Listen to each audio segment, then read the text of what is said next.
स्वामी रामदेव जी द्वारा स्थापित पतंजलि योग समिति और उसके साथ जुड़े हुए कृपया कृपया अभी अभी सभी बाकी है, कृपया बैठे रहिए। जिनके नाम बताए आज गए, वैसे भी संडे है, जल्दी ना करें। उन सभी की ओर से जो निरंतर योग का प्रवाह चल रहा है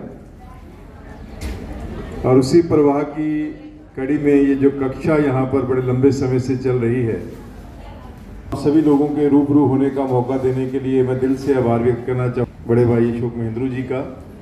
इनका आदेश था कि आना है, तो मैंने कहा जी जरूर आऊँगा, क्योंकि आपके आदेश को टालना जो है वो मेरे लिए संभव नहीं है। मैं अपनी ओर से और मेरे मित्र निफा के नेशनल कोऑर्डिनेटर एडवोकेट नरेश बुराना जी की ओर से आप सभी का जो सम्मान, जो प्यार आपने दिया, उसके लिए धन्यवाद करना चाहूँगा। एक छोटी सी बात मैं जितेंद्र जी की बात को ही आगे बढ़ाना चाहूँगा। बड़े अच्छे शब्दों में उन्होंने समझाया, अनुशासन और मन के संबंध को उन्होंने हमारे बीच में रखा। अनुशासन जरूरी है, व्यक्ति को जीवन में आगे बढ़ना है तो अनुशासन चाहिए, शरीर को स्वस्थ रखना है तो अनुशासन चाहिए,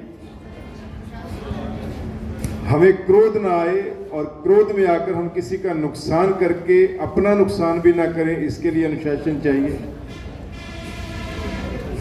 हम वासना के अधीन होकर कोई ऐसा काम ना करें, किसी बहन बेटी को बेइज्जत करें और उसके बाद स्वयं जेल में जाएं, इसके लिए अनुशासन चाहिए।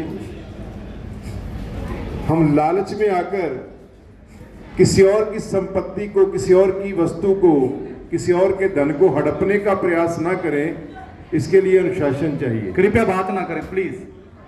ये सभी अनुशासन है जो नीतू बहन हमें चाहिए, लेकिन भी जितने भी प्रकार के अनुशासन जरूरी हैं एक बेहतरीन इंसान बनने के लिए, स्वस्थ इंसान बनने के लिए, उन सभी का संचालन जो होता है वो मन से होता है। मन जो है वो आप ये कह सकते हैं कैसा अश्व है, कैसा घोड़ा है जो अलग अलग दिशाओं में दौड़ता है। पुराने समय में आपने देखा होगा, कृष्ण जी के अश्व को भी आपने देखा होगा कि उसमें 5 या 7 घोड़े जो है वो मिलकर एक रथ को खींचते थे।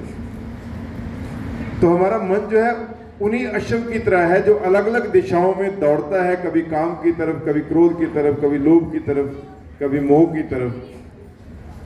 लेकिन उसके ऊपर कंट्रोल के लिए वो जो लगाम है रथी के हाथ में जो होनी चाहिए, वो लगाम कैसे हो, ये योग सिखाता है, ये प्राणायाम सिखाता है।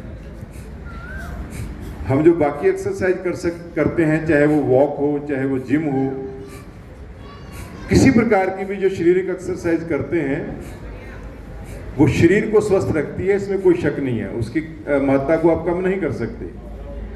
लेकिन उनमें से कोई भी एक्सरसाइज आपको मन पर कंट्रोल करना नहीं सिखाती। और मोस्टली जितने भी क्राइम होते हैं, मोस्टली जितने भी झगड़े होते हैं, जितने भी आपस में जो किसी प्रकार के तनाव होते हैं, उनके पीछे शरीर का रोल कम होता है, क्योंकि मन जो है वो काम करवा देता है जो नहीं करने चाहिए।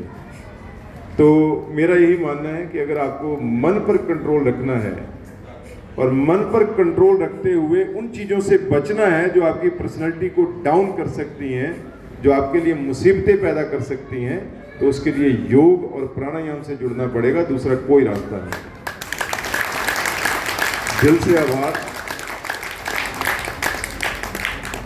करनाल की प्रतिष्ठित हस्तियां भी यहाँ पर पहुंची हैं, टिन्ना जी आए हैं और नरेंद्र भाई आए हैं। मैं एग्जाम्पल जो है नरेंद्र भाई का देना चाहूँगा, नरेंद्र भाई का एग्जाम्पल देना चाहूँगा कि व्यक्ति जब मन पर कंट्रोल करता है तो उसकी पूरी की पूरी पर्सनैलिटी कैसे रिफॉर्म्स होती है। मैं कम से कम पिछले लंबे समय से ऑब्जर्व कर रहा हूँ नरेंद्र भाई जी को कि बिल्कुल कोई मतलब ही नहीं, किसी से द्वेष नहीं, कोई कुछ कह दे, कोई करे। मैंने अब कभी इनको गुस्सा करते हुए देखा ही नहीं। पहले करते थे नरेंद्र भाई, पहले करते थे, लेकिन पिछले 3-4 साल से मैंने ऐसा रिफॉर्म इनके जीवन में देखा है, मैंने देखा ही नहीं कभी कोई कुछ कह रहा है, कहते रहो यार तुम्हारी मर्जी है, तुम्हारे जो मन में आता है कहो। मैं अपनी मस्त हाथी की चाल से चल रहा हूँ, कोई कुछ कह रहा है, मेरी सेहत पे कोई असर नहीं है। इस प्रकार का रिफॉर्म जो है जीवन के अंदर आना बहुत जरूरी है। यही हमारी पर्सनैलिटी को महान बनाता है, यही हमारी पर्सनैलिटी को जो है मजबूत और परिपक्व बनाता है। बहुत बहुत धन्यवाद यहाँ आमंत्रित करने के लिए, और जब भी आदेश होगा हम लोग आते हैं। धन्यवाद सर, बहुत बहुत। हम नरेंद्र जी के भी, उनसे भी आशीर्वाद लेंगे।